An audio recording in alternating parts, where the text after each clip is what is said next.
Hello, good morning. Good morning.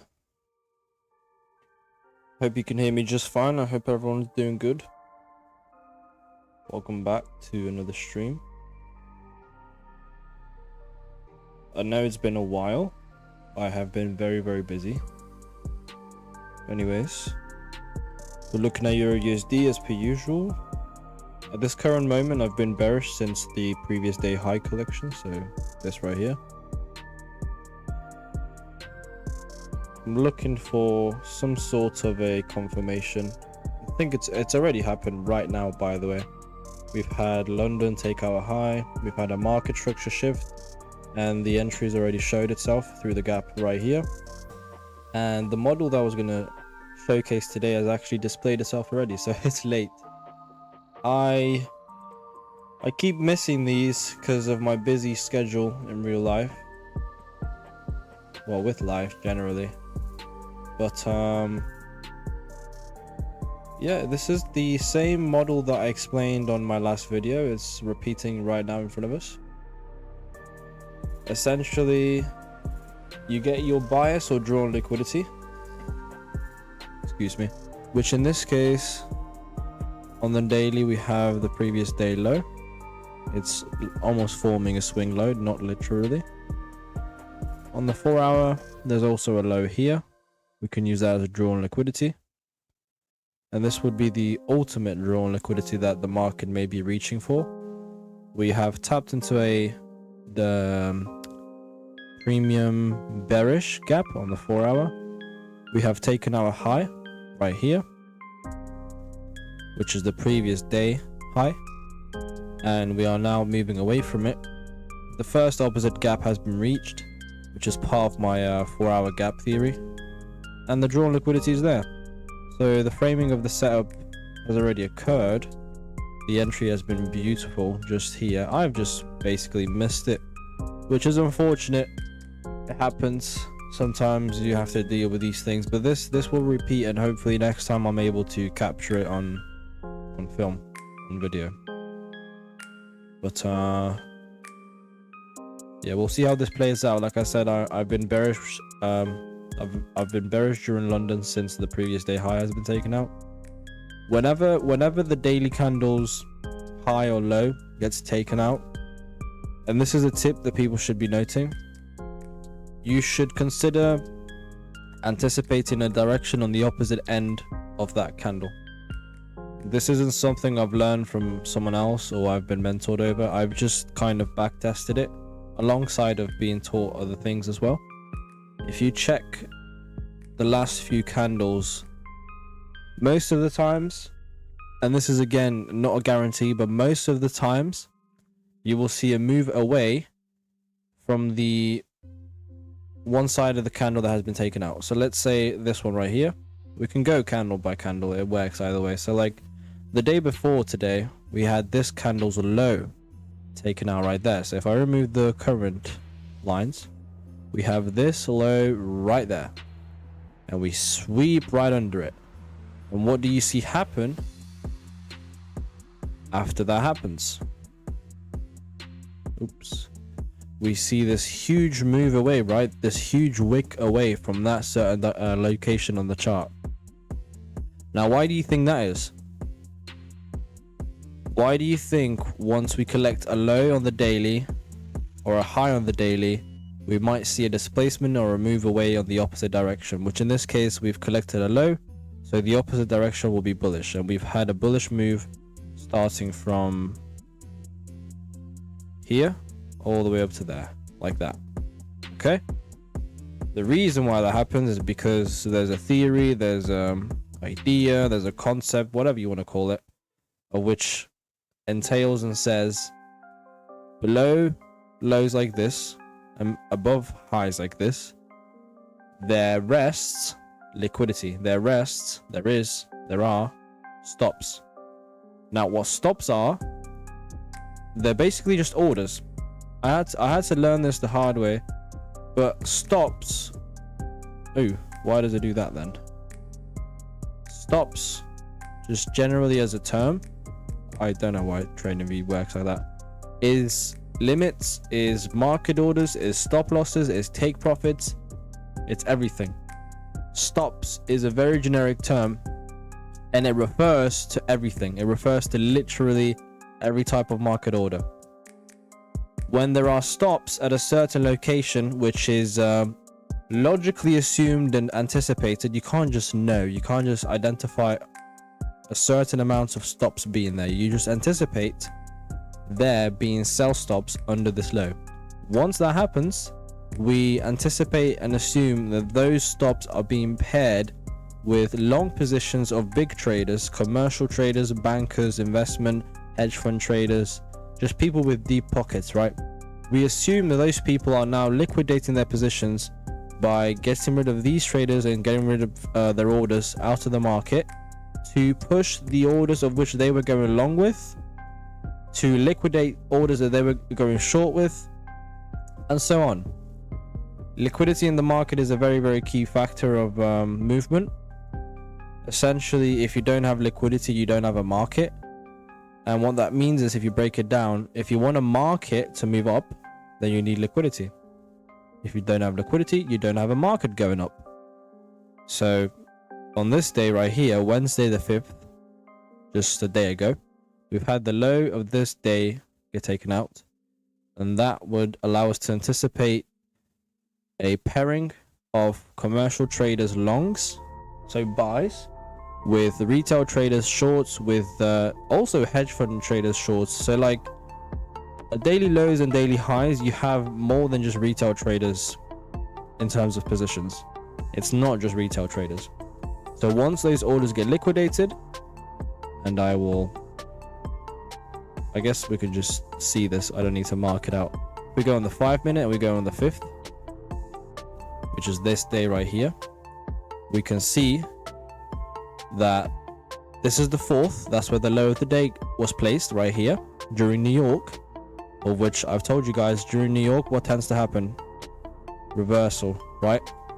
Anyways, we've had another reversal on the next New York, huge whipsaw, which if you went in here, you were likely to get caught out.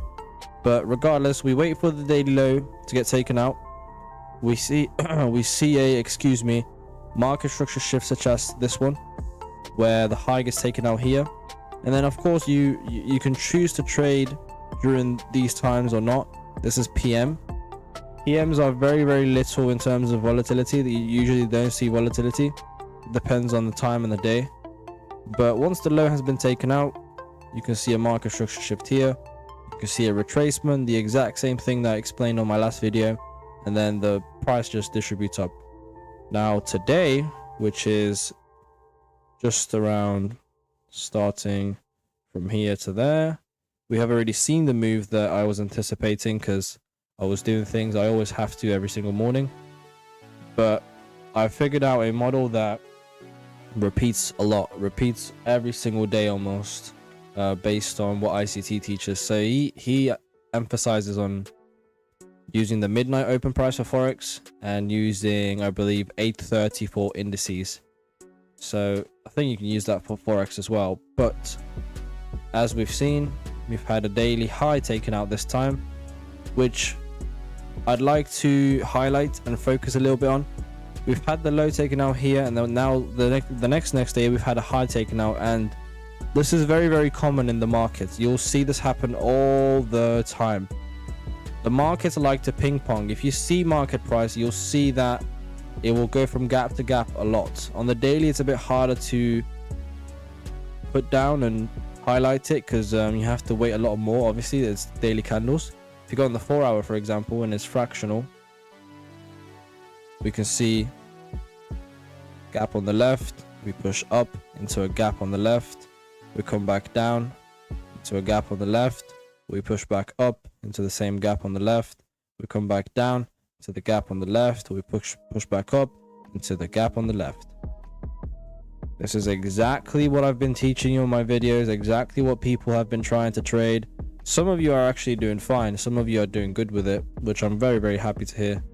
But regardless of what you do with what I've taught you, which is completely free, by the way, the things repeat. The things I explain, which I found out that Romeo, the person on Twitter, Romeo, actually sells this stuff. He packages the 159 method and sells it. I didn't even know that. I had a comment a long time ago and they said that I stole his content, and I was so confused. And then I learned just a couple of days ago that the reason why he said that is because Romeo, which I'll show you who he is. Romeo TPT. I don't know if you guys know him, but essentially is somebody that sells content. He sells trading PDFs and stuff. I don't know if he's got a mentorship. He might do, but give me a second. Yeah, so this is him, and he's apparently talked about the 159 method, and yeah, I've never heard of him until recently, to be honest, or I have a couple of weeks ago, but I never paid attention to him. And yeah, you don't need to pay him, guys. You really don't need to pay anybody. All you need to do is go on the chart, go to Traders Casa, backtest over there, go on the 4 hour and check out the UTC -4, what price does during that time zone. As I've explained to you, you want to pay attention to 1, 5 and 9. The 9 a.m. will typically be a reversal. 1 and 5 will be a liquidity sweep and then a distribution. The most ideal setup within 1, 5 and 9 will be 1 a.m. sweeping liquidity, 5 a.m. distributing, and then 9 a.m. coming back to either retrace and continue or reverse. And I've just given you gold.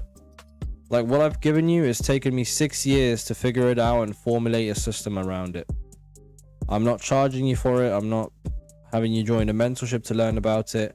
In the future, I might create that in terms of teaching in detail, and it won't be a mentor and student relationship. I'll be coaching you throughout the entire time. But for now, just enjoy the free gems, because I'm not someone like Romeo to package into a stupid PDF and then sell it for £2.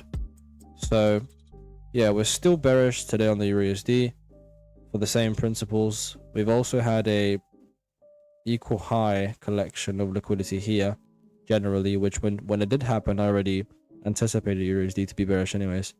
We're in pretty deep of a premium on the daily range, which is pretty much this one at this point. We're right at 79, or yeah, 79% of the OTE. And generally, this is a good spot to sell at. You want to sell high, you want to buy low, right? You know, this is what that means. This is exactly what that means on the chart. And then within that area of selling high, you want to see for signatures like this, high being taken out. You need to understand this. And there's only 6 viewers right now, but that's perfectly fine. I don't really care. You need to understand this, guys. Institutional traders and banks and commercial traders use the daily. This is a fact. It's been talked about, it's been reported over, it's in documentaries, and even ICT talks about it at this point. They use the daily chart. They refer to daily highs and they refer to daily lows.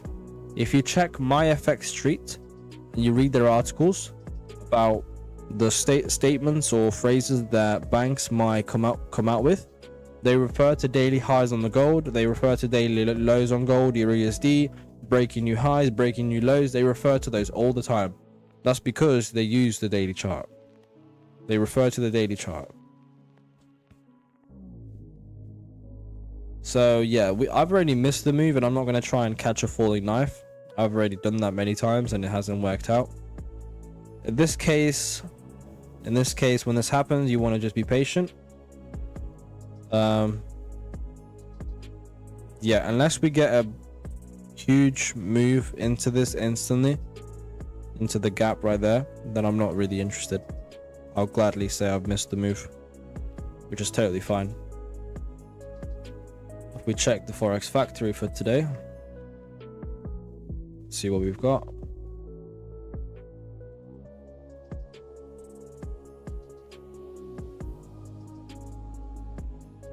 In 21. Okay. 9:30, we've got some news on pound. Euro retail sales at 10. Okay, there's one main red one at 115. Then we've got the big one at 130, unemployment. Okay. There's a lot of news today, so I could see price expanding all the way down to rebalance and come back into the range after taking out the high. But yeah, I've been bearish, sorry, since this point right here. Once that got taken out, just right there, literally that candle right here. Once that got taken out, I was bearish, and we experienced just around 4 pips above that high, and ever since we've just been bearish, which is beautiful. I love this kind of delivery.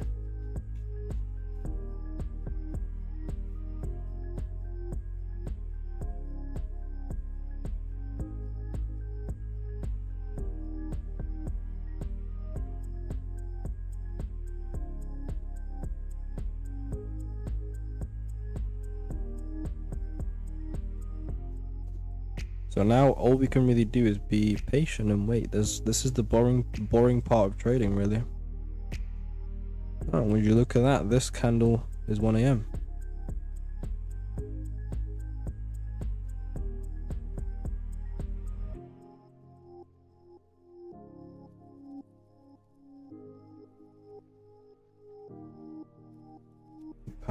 We've had a high on the 5-minute, I believe, swept right there.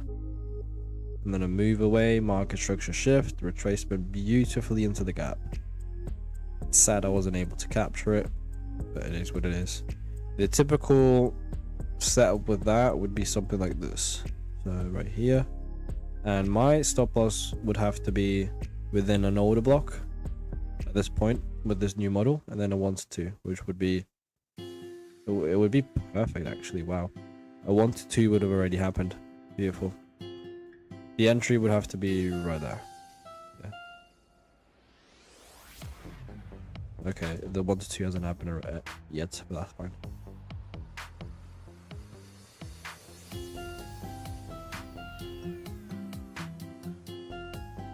I think I know what's going to help. I think if we have the man himself on the chart, it will help. There we go.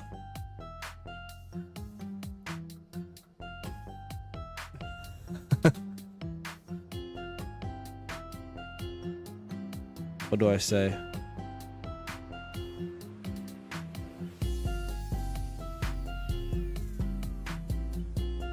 Can't even type. Take profit hit now.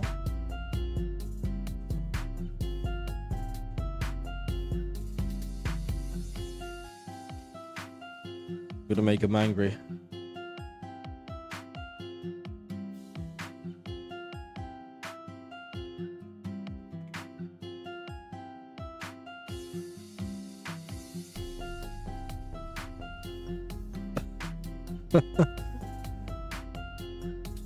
He's helping me hit take profit. Oh, can I move that? Yes, I can. He's helping my take profit get hit. He's controlling the market right now. He's coding it. At this point, my stop loss would have been at a break even, to be honest. Specifically because we've had a gap created after our entry. Now, when that happens, and you want the gap to be outside of your entry price. So like if the gap is in between here, or if it's, you know, below in the stop loss, you don't want to move your stop loss. You only want to move your stop loss when you see a clear energetic move. So this is not insanely energetic or like very clear, but there's a gap created on the 5-minute, and placing my stop loss to break even is pretty safe. If it hits break even, great. If it doesn't, great. You know, that's how you should think about it. And in this case, because we have a gap created after the entry price, which was another gap, the assumption at this point is that price should have no reason to come back up here. And considering that's an assumption, if the assumption is wrong, we get hit and stopped at our break even, which is beautiful. That's what you want. You want as many break evens as you can, and the smallest losses you can possibly take. With wins, don't even consider, like, at some points you need to just let them run, to be honest. Larry Williams said, when you're in a loss, you should act quick, and when you're in profit, you need to act very slowly. And that's very, very true. That's fundamentally true. But yeah, I hope all of you 5 are doing great. I hope you've been trading well. I've taken just a couple of trades, and they've done very, very good. Actually, some of my best trades yet up to this point. I've tweaked the model that I have taught. As I said, I'll try and perfect it within this year, and I'm doing that slowly. But it'll take time, it'll take effort, and by the time I master it and pass fundeds or whatever, because apparently that's what you need to do these days to have good credit in this industry, prop fund. I'm just trying to pass on 100k at the moment, but I haven't been too committed to it, to be honest, so whatever happens is my responsibility. We can still see intention on going down lower, in my opinion, specifically because of the low being taken out and that aggression. This is a body below the low. If it was a wick and then we see a huge move up, then I would be concerned. But this is a pretty good setup. Even if it's a loss, even if it's a break even, this is a very good setup. And it's based on everything I've already taught you, everything I've explained in my videos, everything I've said. How similar are future price movements to Forex? So similar in terms of like exact correlation. That will never be the case. So you'll never have an exact correlation between price. What you will see is similar stuff. Let me make the chat bigger. There we go. What you will see volatility wise, yeah, so it depends on seasons and the time. At the moment, for example, futures are a bit more volatile, but it depends on time. You just have to check the currency strengths every single day, or I suppose you can check the bar charts to see the volume. But there's periods of times where Forex is a lot more volatile, like during COVID, for example, it was extremely volatile, or during 2021 after that, and then when the war started, stuff like that. It depends on economical events and seasons. During war, for example, the DXY and gold, DXY, the Japanese yen, the Swiss dollar, they tend to get used as something called a safe haven. And when it gets used as a safe haven, what that means is that a lot of money goes into it. When that happens, those pairs will be very volatile in comparison to futures, etc. When you have an economic boom, for example, and the American economy is booming and they're doing great, then the S&P 500 will probably trend. The companies over there will probably benefit a lot. So it depends on stuff like that. You can't just, are they similar or are they not? Sometimes they are, sometimes they're not. At the moment, futures deliver very, very well. Forex is a bit difficult to trade, trending wise, because it doesn't tend to trade as much, but it does happen. It definitely does happen. It just doesn't happen as often as S&P. And I can show you an example, I believe. If I try and, let's see. I don't really trade S&P.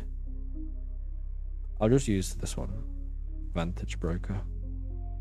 If you go to any S&P pair and you go in the daily, I mean, just look at those moves, right? That's what I'm talking about.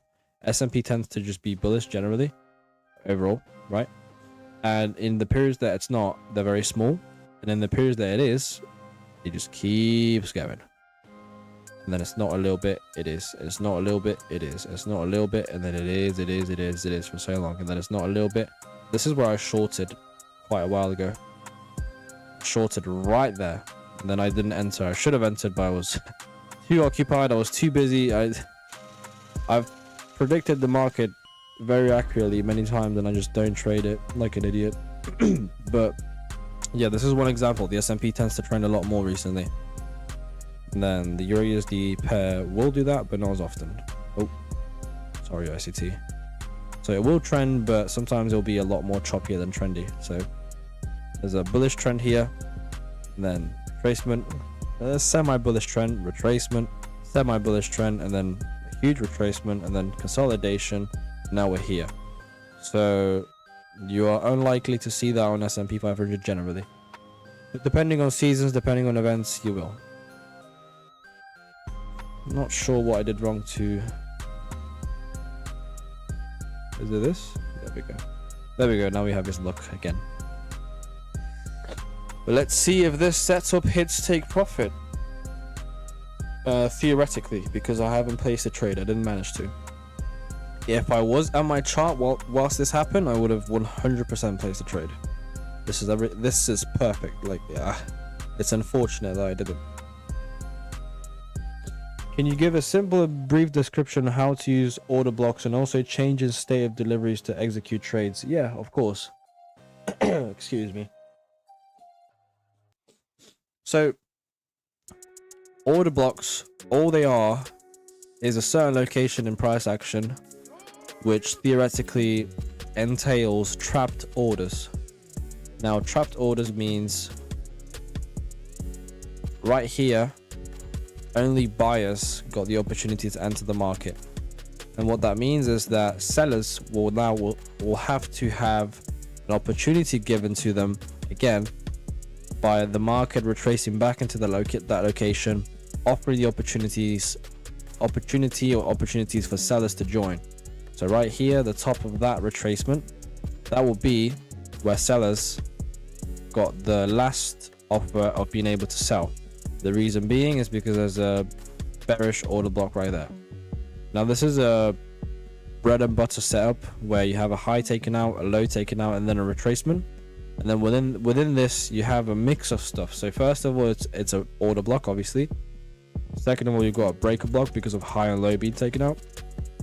And third of all, you probably have a gap right here somewhere, which I won't even be able to show more than likely. There's a gap there somewhere. But the point is that order blocks, you typically want to use the bodies. You don't want to use the candles, wicks. So the body to body. And you typically, rule of thumb wise, you don't want to go above 3 candles consecutively. So for example, and the reason I'll show you right now. For example, let's say we use 1 hour order blocks and we found 1, 2, 3, 4, 5, 6 consecutive order blocks right here. This is too huge of a price action order block to be able to just anticipate moves into it. We do see retracements into that location and then moves away. And you can use this, but to have an accurate consistency and accurate trade setup form, you want to do something like this. 3, maximum 3, because I don't know, that's just the rule of thumb that I've applied and I've always found accuracy with it. Which is better, futures or forex? How to trade silver bullet exactly? I've never traded silver bullet, but this is the thing. I think the silver bullet is just another variation of like the 2022 model, 2023 model, 2016 model. Like, it's just another variation of other models. ICT names them different things, and that's part of marketing, but then it's the same thing.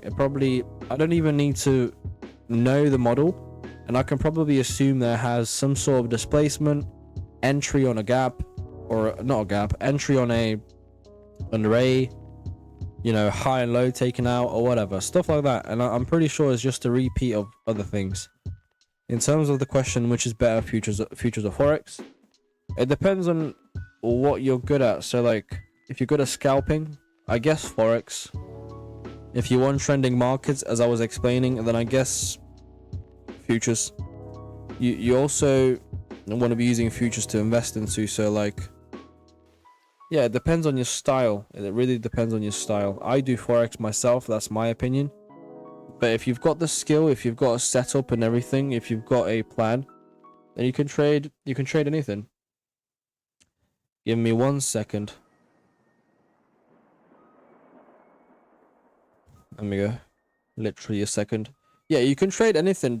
This is the thing, my friend. Don't overthink it. Don't overly assume or consider different options and wonder, oh, what could I be doing better? What could I be doing better?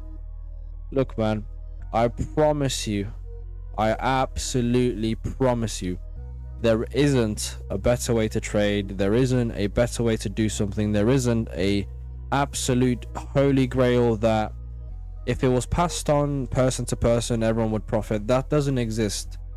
You need to master your own way that you find out through backtesting, and then commit to it. Like this right here, the thing that showed today right here, there's been so many times where I've doubted it. There's been so many times where I failed with it. There's been so many types of way that I've traded which was incorrect. And just now have I started to see some results. Even today, I missed this. This would have been a great trade. But even today, this is another proof inside of my head that even though I've been through all of that, there is a way to trade this, right? But what does that mean? And I hope people are paying attention. What that means is that yes, there is a way inside of this model of which you can trade correctly and trade with. There's also a very similar way inside of that model too, of which you can take huge losses in. So now, depending on which side you experience, that's what you're going to have as an opinion on the model. If you trade the incorrect way, just purely because you get unlucky or because you don't entirely understand the model fully, then you're going to assume the model doesn't work. But how unfair is that on the model? How unfair is that on the actual trading industry or the trading person, the trading plan? Because the model can generate you a lot of money.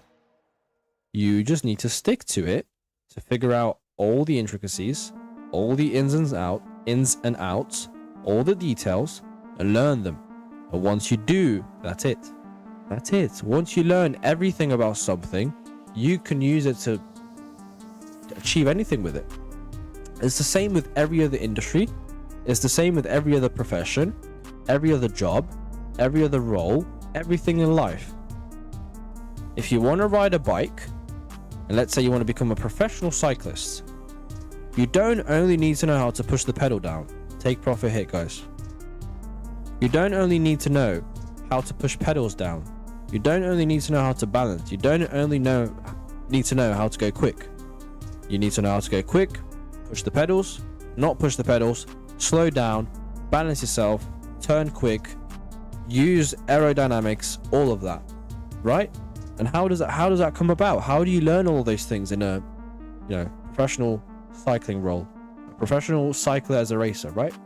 With time, you practice, you learn, you challenge yourself, you tell yourself, look, I may not know everything right now and it seems impossible, but what if in the future I manage to do this, I achieve it, and I just feel stupid?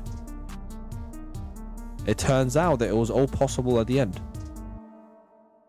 So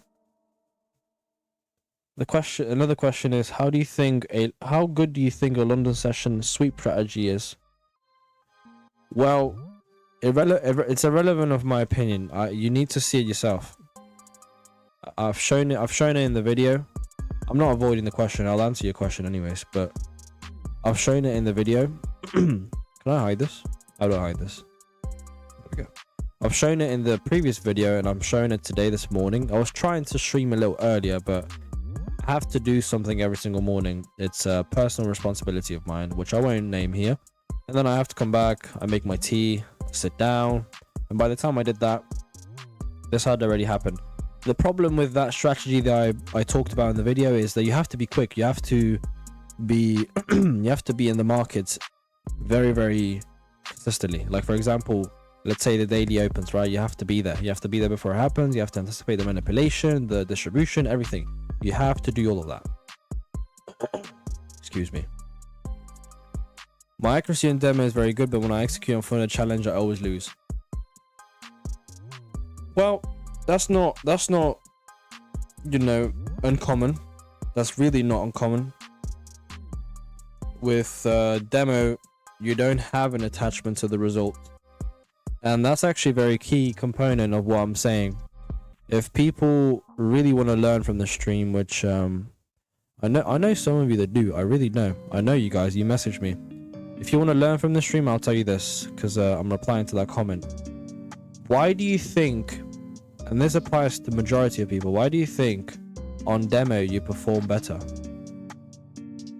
You get bigger wins, smaller losses, or even big losses, big wins, and you're unbothered by them, right?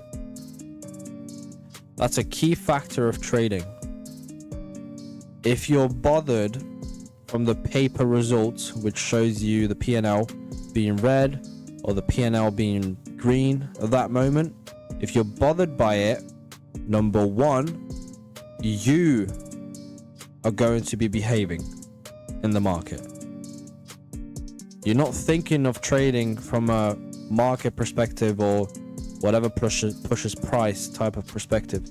You're thinking of the market from your perspective. And now obviously that's inevitable, right? You need to have a perspective. You can't just be a robot. That's not what I'm claiming and saying. But you have to be objective. You have to get rid of that emotion. Because when you see a loss in your account at the moment, let's say this is a take profit, but if we were in a loss and I'm down $500, I'm thinking, I myself have to do something about that. I have to fix that problem, right? But to the market, that's not a problem. To the market, the loss that you're experiencing right now is irrelevant. So what am I trying to say with that? Don't focus on the loss. Don't focus on the dollar sign. Don't focus on how your trade is doing. Focus on price action. Once you understand market structure, once you understand the raise and the goal and the abilities of the market, the functions, that's all you focus on. I could be up $1,000, I could be up 500, I could be down 200, and I'm just purely executing the plan that I constructed, and I'm trying to get better at it. I'm gone are the days I'm trying to make a lot of money. Like, that comes with time. So for example, if we see a daily high taken out like this, we will anticipate bearishness. It doesn't matter if you want to go long. It doesn't matter if you feel like your USD could go up higher. I don't know, because, oh, I saw this wick here, so now maybe the next day will expand up, which it did, because we took out the previous day low. But you want to wait for these points here, and then anticipate logically. And that's it. And then once you take a trade, anticipate the trade to go towards the logical direction. Will that work every single time? No, it will not, and it never has, and it never will. I'll tell you this, and it's a key detail. Are you currently funded, and if so, how much? I'm not funded. I've only just started to kind of properly trade at 100k. I've taken like 25 trades in total, including my like limits that I cancel. I've traded at 25k. I've traded at 6k before. I've never passed the funded with prop fund, but now that I'm taking this one seriously, I'm doing okay with it. So that's why everything I talk about and I post videos on is free. I don't charge, because I'm not here to sell some PDF and move on. I find that bullcrap. But I've traded predominantly for most of my years on live. I've made money on live. I'm still profitable from that live. I've made a lot, I've lost a lot, and then from there I've just tried to learn the proper way, because I know that everyone, when they start, they might make a lot of money or they might lose a lot, but that doesn't mean that they know how to trade. And when I made a lot of money, I didn't know what I was doing. I didn't know how to trade, and just recently, a couple of years ago, I've been learning that. How old are you? I am 21. You're a great teacher. Thank you. I've heard that before, and that's why I'm making the videos predominantly. I'll get more people onto your live if I can. Yeah, that's fine.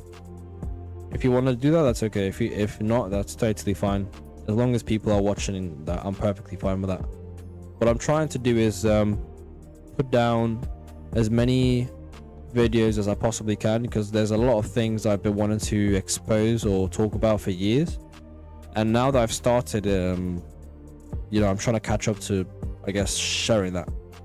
But anyways, yeah, I've broken this down in a community post. If you go to my YouTube channel, in a community post, just I think, I don't know, 10 posts prior or something, I've broken down my background and like what I've done in the past. I've traded very aggressively. I've made like 900%. I've traded news. I've traded normal trades. I've over leveraged, under leveraged, everything. I've done it all on live. And then now I'm trying to transfer some of that, I guess, experience whilst learning the proper professional way onto a funded account. Do you have a Discord? Yes, I do. It should be. I don't know if it's in the bio. Let me see. Yeah, I'll put the link in the bio now. But generally, if you go to my my YouTube channel description, my bio, you'll find the link there. I'll put the link in the stream description now. Give me a second. 11 people up in here. Welcome. If you, let me put these up so people understand what has been going on. I was anticipating bearishness from London since the previous day high taken out here. It's been bearish pretty much the entire day since the start of midnight, and then London offered a setup. I didn't manage to take it, but I called it out, and yeah. So let me put I'm gonna put the link right now. Give me a second. Actually, I'll put the link in the chat, and I'll do that. God, I'm still getting used to YouTube. Here you go. Click on that link.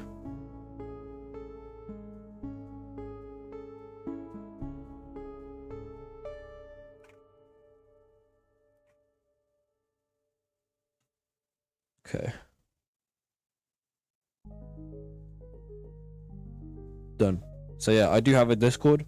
It's called the Order Flow Crew, and it's a early access of a group I want to make in the future when I do want to start a hedge fund. Starting a hedge fund will take a long time. Oh, also you asked me how to recover from 1% loss. Yeah, okay, sorry, because I was reading your name and it says me. I don't know. I thought it was referring to myself. Okay. How do you recover from a 1% loss? I mean, that's, you know, it's not a great question because it doesn't matter how much you're in drawdown, just follow your plan if you have one. Here's the thing, man. If you've backtested your plan over years and years and you've got data and data upon data and you're so confident and you don't need anybody to clarify what you're trading, you don't need people to let you know what to do in your plan, you won't ask questions like that. Like, for example, if your trading plan that you've backtested, and I've already given a link to Traders Casa, it's free. If you've backtested your plan on there and it shows you that the biggest drawdown you'll have is 3%, the biggest amount of losses in a row you'll have is 5, the biggest period you'll experience consolidation or losses, it will be a month, right? If you have all of those things, that's all that matters to you. It doesn't matter what I tell you. I can give you tips, I can give you advice, but if you've got a personalized approach to your trading plan and the way that you trade and statistics based around it, this is gold, by the way, I'm giving you gold. If you have that, that's all you need. It doesn't matter what I think, it doesn't matter what I say. Like, for example, if someone trades support and resistance and they've got 10 years of data trading one strategy around it and it works, it doesn't matter if I think support and resistance is bullcrap, because the data shows otherwise, and if they can execute it and follow it, then they will make money, and that's all that matters. So if you want to recover from 1%, then you need to backtest your plan. You need to note it down on paper or digital program, software, Notion, whatever you want to do, and then backtest that. Welcome to live chat. What does that even mean? YouTube is tripping. Okay. What is that free backtesting software? Yeah, as I've said before, it's Traders Casa. I'm affiliated by them. If you want to get the full version, then use my link. It's in my bio. Let me show you. There's this. Traders Casa. And they've had a couple of new updates recently. A lot of nice stuff. But essentially, you just go on here and get the free version, which is fully free. Like, you've got a lot of options and a lot of features for free. And just backtest for as long as you can. Get as much data as you possibly can on the trading approach and style that you've come up with. And then once you have that, there's nobody that can tell you anything. There's nobody that can tell you your plan doesn't work or works. It's only you. So when you ask that question, I appreciate it, and I'll gladly give you advice. But it's much better if you backtest it yourself, if you have your own conclusions, if you have your own rules, etc. For example, this is based on backtesting. I've backtested this and I'm still doing it. I'm going to keep backtesting it even when I make a lot of money from this model alone, which that's the goal with the funded. I'm trying to trade mechanically. I'm trying to trade systematically. But the point is that you can learn more from backtesting than asking questions and learning from other people. I guarantee you. Not sure how much longer I'm going to trade for, but at the moment we've already had this take profit hit, and when something like that happens, I kind of just stop. But we'll see. It'll be interesting to see what price action does.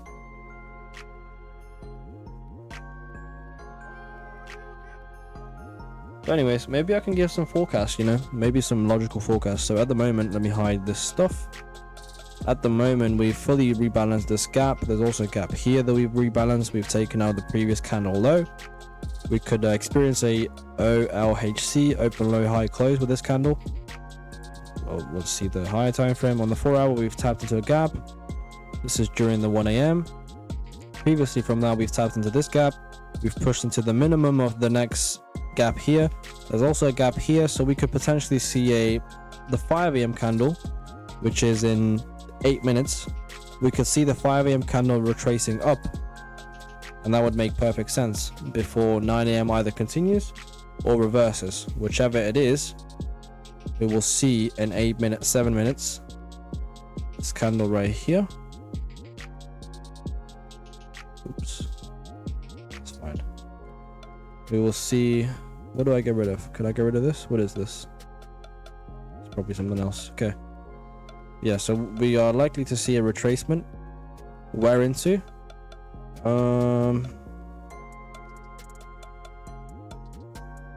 Not sure. Potentially this gap here. 15 minute.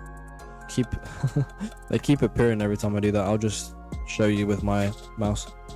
So yeah, there's a gap here. The retracement from the 4 hour 159 theory that I've explained in many videos. Candle 5 a.m. is in 6 minutes now, and I can easily see that candle retracing straight away up once it opens. Let me get rid of some stuff so we can clear up the chart. For example, this, we don't need it anymore. There's a gap there, so it's already been traded into.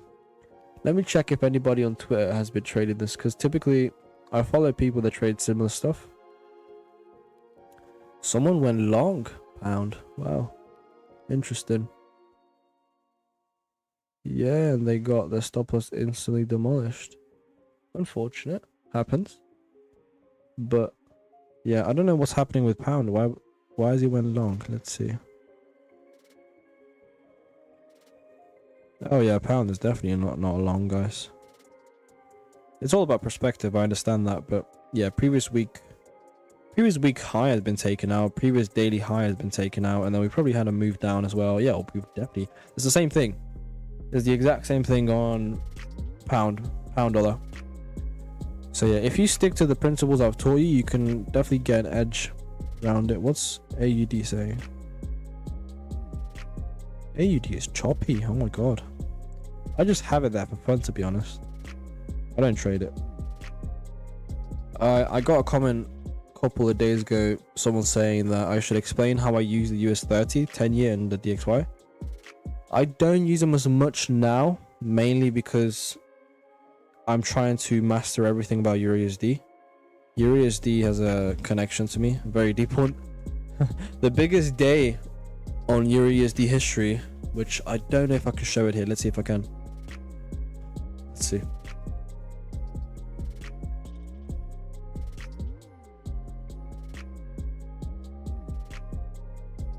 Is this? No, hold on. I think it's 2009. Yeah, here it is.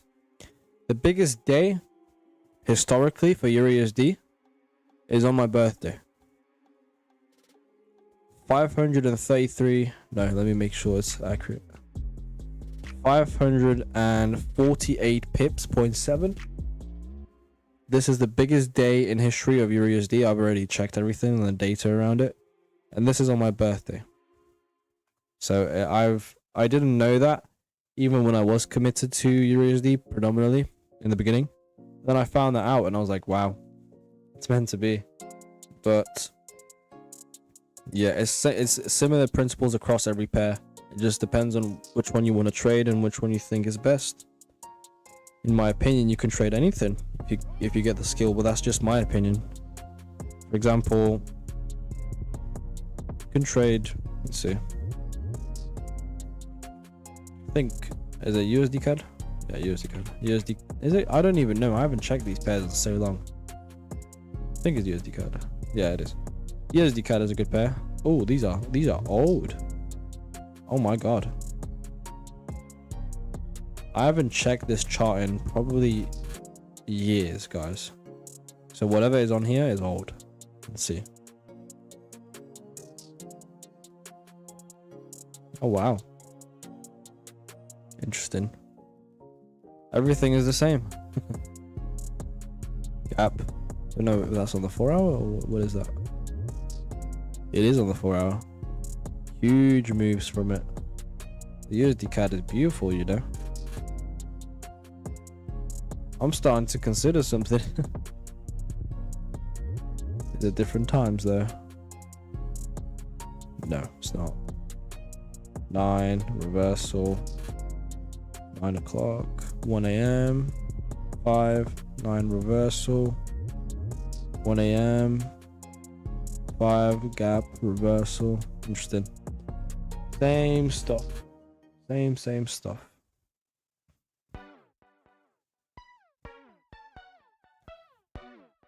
Okay, so yeah, my forecast, and there's 2 minutes left. My forecast was for this next 4 hour candle to retrace up, and this one is already doing that anyway, so it's kind of unfair, but it is what it is. My anticipation is something like, okay, you know what, ICT, I'm sorry man, you have to go. My anticipation, let me get rid of this visual on the 4 hour. My anticipation is something like, give me 1 second. Wait, what? Oh, this is the 4 hour. Okay, that doesn't matter then. So yeah, my anticipation is something like this. Oh, I think I can use a better tool. Arrow. Yep. Just like this. Yeah, there's an even better one, but right, that's my anticipation. So I'll let the stream play out. I'll let price do its thing. There's 30 seconds left. I'm gonna be right back. So yeah, just enjoy this, I suppose.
Your boy is back. Let me turn down the music. This is bullcrap. Okay. We haven't seen a we haven't seen a huge retracement. And you know what? This is something that I'm gonna kind of hint at every here and there. Because it's something I want to expose and talk about in the future. It's my own discovery. It's completely and 100% my own discovery. I've seen nobody talk about this. I have heard nobody talk about it in different terms. And I'm kind of hesitant to even talk about it here, but it's something I want to talk about in the future. And I've called it the continuous or the continuing. I don't know the name of it yet. I know what it is. I've seen it very often. I can spot it myself like nothing. Something to do or something within the lines of the continuing price theory. And what that theory entails is that this is going to be the tough part. This is why I don't talk about it, because it's hard to talk about unless you understand and know yourself, which I do. The theory entails that price is on a continuous or constant movement regardless of what you see on the chart. So essentially this would be a little easier. This would make it a little easier. Yeah, why not? Price is consistently on a continuous move. What that means is that although on the daily, let me show you, although on the 4 hours, sorry, we see these candles which make me, and also we're looking at the retracement right now, possibly maybe not up to this point. I was referring to the gap here, the void. So anywhere within this location here, that's where you'd see a retracement. But anyways, on the daily or the 4 hour, you see these candles, right? Which with our eyes, we see the low, we see the close. What is this music? Sorry. And we see these candles only. That's the way that we interpret price. That's the way that we can see price move, right? But this isn't price. And again, I'm not going to talk too much about it because someone will probably repackage it and PDF it and sell it. I've already had people in my Discord get approached by some scam artists. I've talked about it in one of the Discord channels. And if you're listening, please be careful. I have yet to message any of you first. I don't message first ever. And I don't ask for money. I don't ask people to pay me directly. I don't ask people to pay me to teach them. I don't do any of that. So, moving on. This is what we see on the chart, which is the candlesticks, or you can even use the Grenko. What are they called? Renko. Whatever you want to use. You can use whatever you want. This is what you typically will see on the chart, right? You'll see these candles, which represent price. But the thing is, price itself, so like if we get rid of this, if we go as far as possible on the right, I don't even know how to get rid of that. I can't, whatever. If we just focus on these numbers here, what do they represent? They represent, and I know that you're confused, and that's why I don't want to talk about this, but they represent 1, 2, 3, 4, 5, and so on. Continuously numbers. Sometimes 5, sometimes back, sometimes forth, sometimes ahead, sometimes back again, and forth and so on. Right? So, what this naturally entails, based on numbers, is that price is continuously moving. And I know that some of you will think, oh, well, that's obvious. Yeah, I know. But the point in that is that when you don't see something that you anticipate based on a specific candle right here, it is because perhaps the previous candle, I'm going to stop in a few seconds, the previous candle has already started it. And the reason why that matters, so this point right here, for example, is because price is on a continuous roller coaster to move up and down.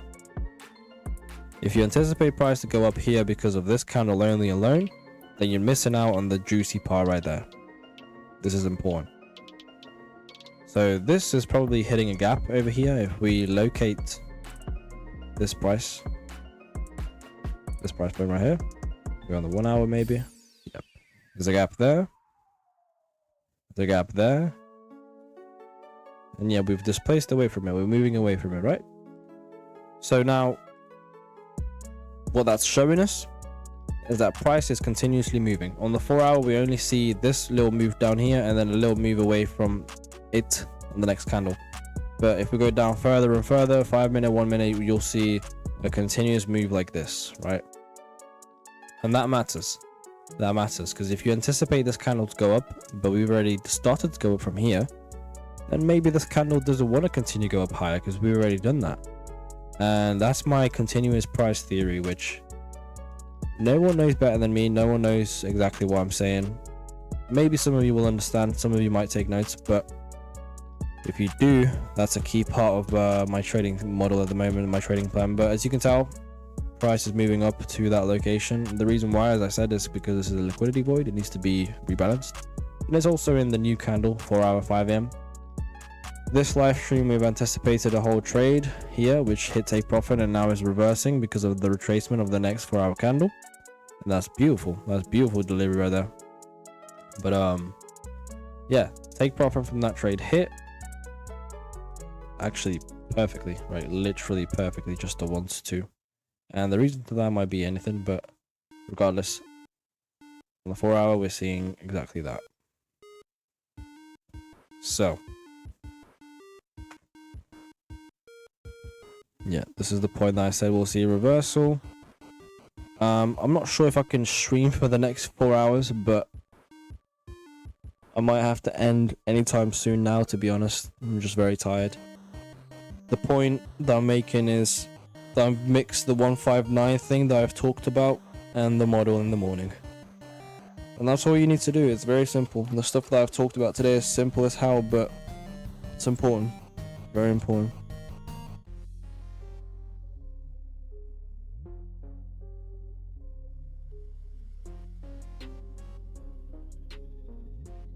But yeah, I think what I'll do now, I'll just let this stream run and I'll give you some, I'll let this stream run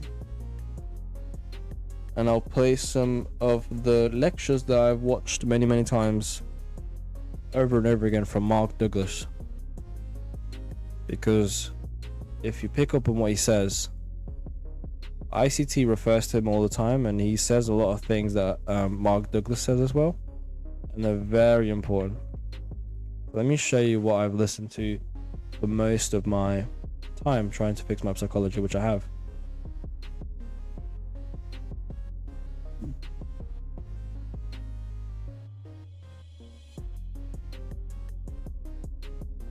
Okay. So yeah, I'll just be playing this. I'll change the stream title and you guys can enjoy.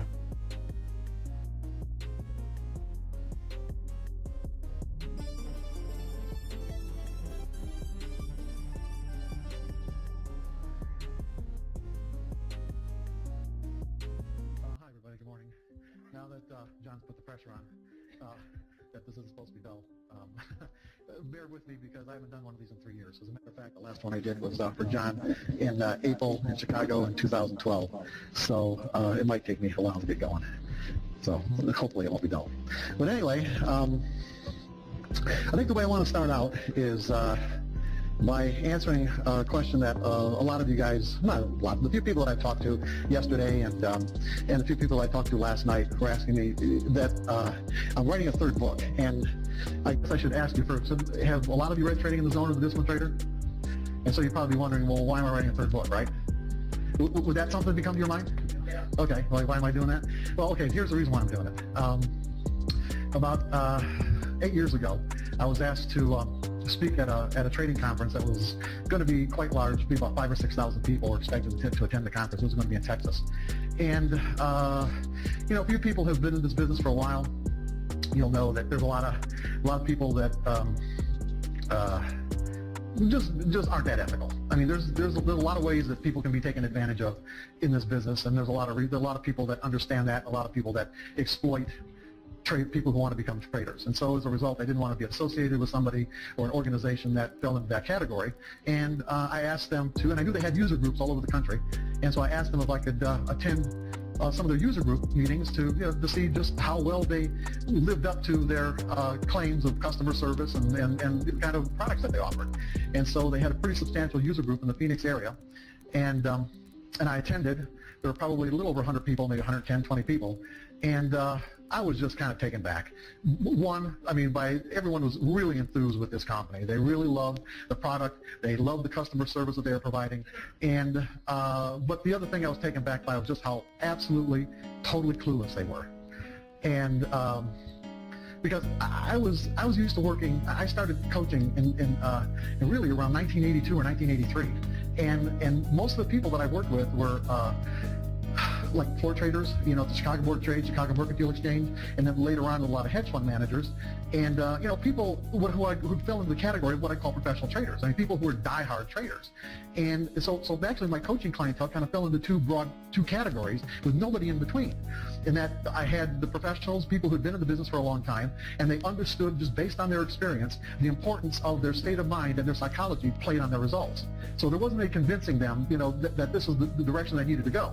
And then at the other end of the extreme was the person who had been in the business for probably quite a while, lost usually a lot of money, lost their account several times, and they're at the point of what I call total and complete exasperation, where you might want to think of someone being on an alcoholic bender, and they wake up with their head in the gutter, literally their head in the gutter, and they look up and they say, "Okay, God, I'm ready. I'll do anything," and they mean it. It's not lip service. It's not bullshit. They really mean it. I'll do anything. And so I didn't have anybody in between, because they didn't realize what they were getting into, okay? So basically, this group of people in the user group, they were all these in-betweeners. And not only they were just in-betweeners, none of them were professionals. They were like, just really what I call nice people.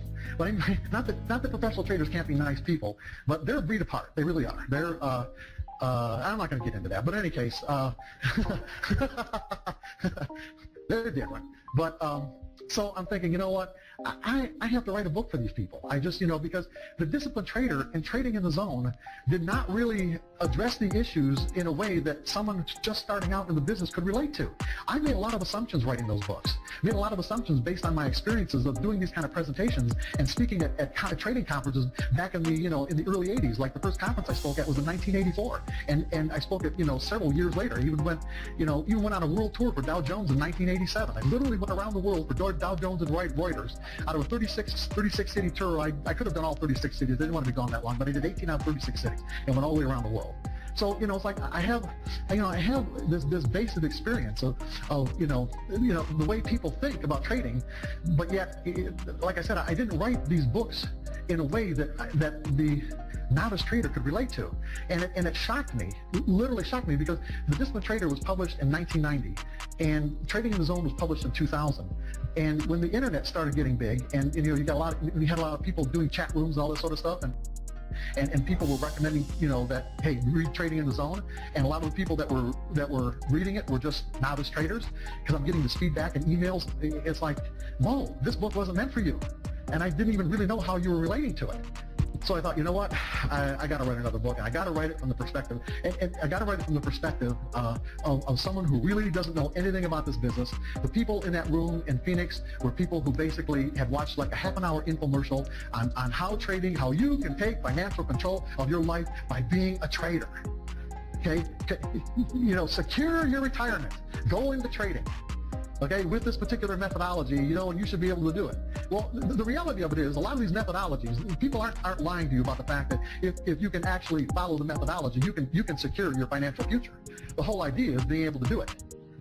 Just like, for example, the very first workshop that I ever attended was in Bermuda, like I think in 1981, and at the time it was being put on by three of, at that time, people who were considered market gurus. And, and at the very first morning of the conference, I mean, I'm really excited, what am I going to learn? Oh, I just can't wait. And I sit down in the room, and the speaker, he gets going, and he's going for about 10 minutes. and someone in the audience raises their hand, and he stood up, and Jake, the speaker's name was Jake, and he stood up. As a matter of fact, it was Jake Bernstein. He's written a lot of books. You probably heard of him.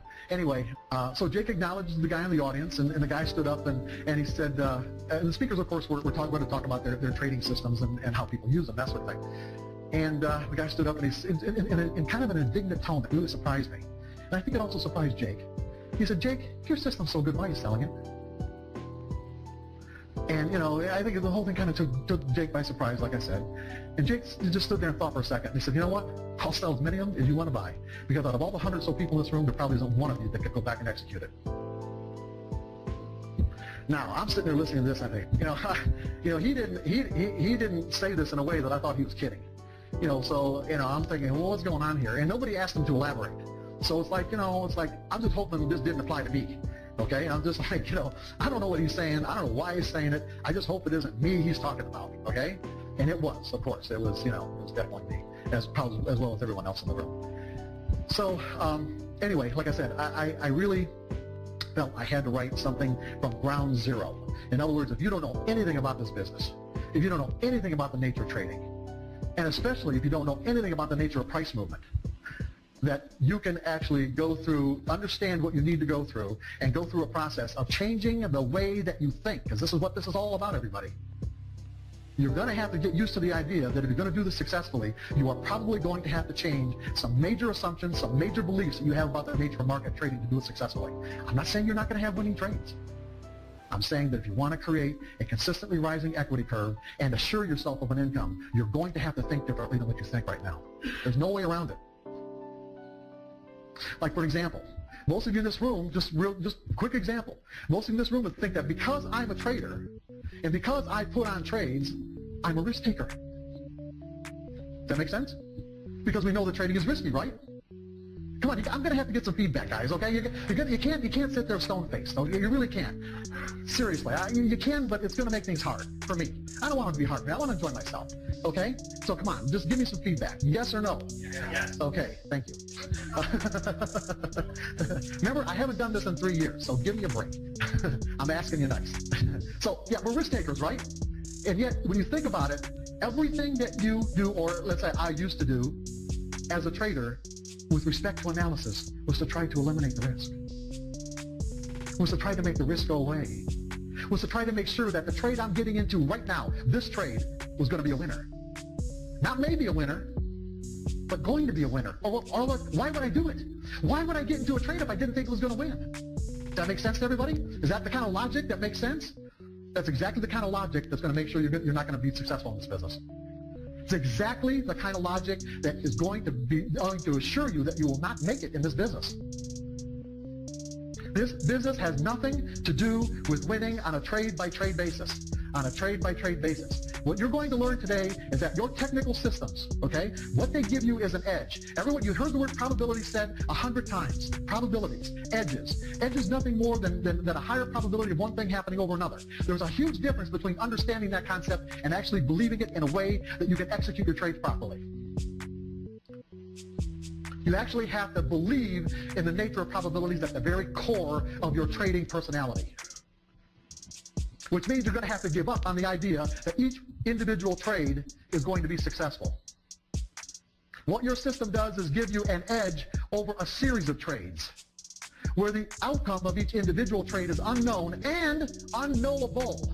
Not just unknown, unknowable. The more you think you got to know in this business, the less successful you're going to be. This isn't a business about knowing what's going to happen next. It's a business of getting your mind to the point where you're completely detached from your outcomes. Very different than the way we live our lives. Gino, I was talking to Gino last night. Gino's been an attorney for how many years? 43 years. What did you learn when you became a trader in relationship to the kind of strategies that you used as a trader? Everything I use in law absolutely is completely the opposite. Did you hear what he said? Everything he used to be a successful lawyer is completely opposite of the strategies and thinking methodologies that we have to use to be traders. If I'm a lawyer, am I detached from my outcome? You are? Yeah. If I'm a lawyer, am I detached from my outcome? Oh, no. If I'm a lawyer, am I detached from my outcome? Absolutely not. I'm going to make sure that I get the outcome I want. If I'm a doctor, am I detached from my outcome? If I'm an engineer, am I detached from my outcome? So if I'm saying to you to be successful in this business, you're going to have to become detached from your outcomes. Just how in the world are you going to get to the point where you can do that? You don't know. You're right. You probably don't. Thank you. Trade for somebody else. Not everybody, you know, there are the groups falling, there are people that can trade for somebody else and be detached and trade for somebody else, and actually they're even more attached than what they would be normally. I've worked with both ways. There are people who can actually trade their own money. Once they learn the right methodology and the right mindset, they can trade their own money much easier than they can trade somebody else's. Because they're more concerned about, you know, losing money for other people. Somebody you don't know, yeah, you know, it's still, there's a lot of variables in there.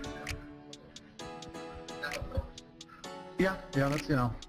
So basically, yeah, I had to write this book from, like I said, from the perspective of going from the ground up, and having 2 books under my belt, which I thought were really tough books to write. I mean, I'm not, you know, they were very, very difficult books for me to write, and I'm thinking, you know, and this is my own bias that I'm going into this whole project with. Like, okay, you know, I wrote the Disciplined Trader, took me 8 years. I wrote Trading in the Zone, took me 5 years. You know, come on, I should be able to knock this out in a couple of years, right?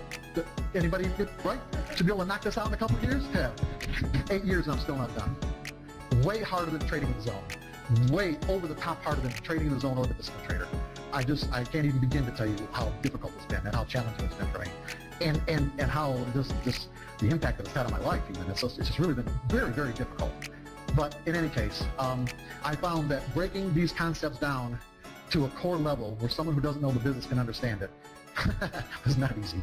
And I made a lot, over the years, doing presentations, I've made a lot of assumptions. See, it's one thing to know how to break through a certain what I call the threshold of consistency. You know, like if over here, this is like a mental threshold, okay? Like if you're down here and you're booming and busting, okay, your equity is, you know, you go up, you go down, you go up, you go down, and you want an equity curve that looks like this, you're going to have to break through what I call the threshold of consistency. And this is a mindset. It has nothing to do with your methodology. I'd say nothing. But you're going to have a good edge. All I'm saying is that, but there are a lot of good edges out there, okay? But so this is a mindset. Yeah. Breaking these concepts down in that way was just, you know, I made a lot of assumptions, and breaking through my own assumptions was really a difficult process. You know, because what I was getting at is that it's one thing to learn how to trade for yourself. And however way you manage to break through this threshold of consistency, it's another to actually learn how to teach people how to do it. The process of doing it and teaching people how to do it are worlds apart. There's almost no connection. There's almost no connection at all. Because there are a lot of people who teach trading because they become successful traders, legitimately successful traders, and they teach it from their perspective without realizing that their audience is nowhere near their mindset and cannot do what they do. When I was, you know, coaching in the early, you know, the mid 80s to early 90s, you know, I'm not going to mention names, but there were some, you know, trading gurus out there that had huge followings, and you know, brilliant people, very successful traders, but absolutely did not know how to teach it, did not know how to understand, you know, where the common guy was coming from, and most of you know, like really serious suicidal clients were as a result of listening to these people. You know, the ones that ended up, you know, waking up in the gutter saying, "Oh my God, you know, I'll do anything." Just because they didn't know how to teach it, that's all. And because the process of learning how to teach it is completely different than the process of learning how to do it. So like I said, I made assumptions. And those assumptions resulted in, you know, making it really difficult for people reading The Disciplined Trader and Trading in the Zone to get what they needed out of it to break through this threshold of consistency. And I didn't really know that until, you know, I got almost to the end of the book where, you know, it's like the exercise in Trading in the Zone. You know, when I finished that book in like 1999, it's like I thought I explained it. I really did. I thought I explained it. And I'm going to apologize to you now, realizing that I didn't.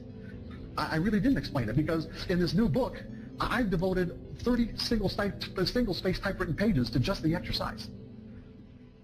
Because the big assumption that I made was that all the background, all the material that I wrote to as foundation to do the exercise, that somehow people would find a way to assimilate it and realize the connection on their own. And then when I started actually getting to the point where I had to write about the exercise, I realized that wasn't going to happen. And the reason why I know it didn't happen is because I would do presentations, and well, like for example, in 2008, 2009, 2010, whatever, and like because I did several for John in a row, like where I did, like I said, 8, 9, 10, 11, and 12. Last night it was in 2012, and so like in 2010, I go through the whole presentation, and explain what I felt people needed to get. And the exercise itself, but pretty much explained it within the context of trading in the zone. And then the next year, some people would, a lot of the same people, there's 100 people in the room, there's a percentage of them that were there the year before. And I was like, how many of you did the exercise? Nobody. Not only that, I was wondering, okay, everyone in the audience pretty much, let's say a large percentage of people in the audience had read Trading in the Zone. And right off the bat, I'd say, okay, you've read Trading in the Zone. A lot of people said they've read it multiple times. So I'm thinking, okay, how many did the exercise? Nobody. And it's like, so in 2011, we're going through this whole, and this mystified me. Now, I was truly perplexed. I really was. I did not get it. I really didn't get it. And so